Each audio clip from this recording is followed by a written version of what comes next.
Phone करती थी।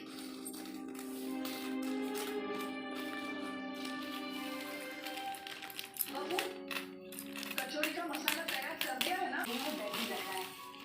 पिछली बार बात तय होते होते रह गई थी ना।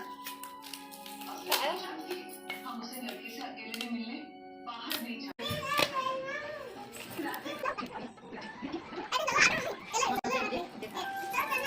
हमारे तो टीवी देखा था।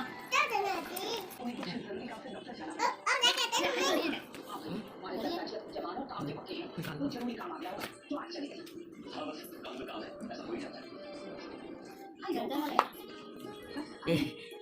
Terus sama bikin jam.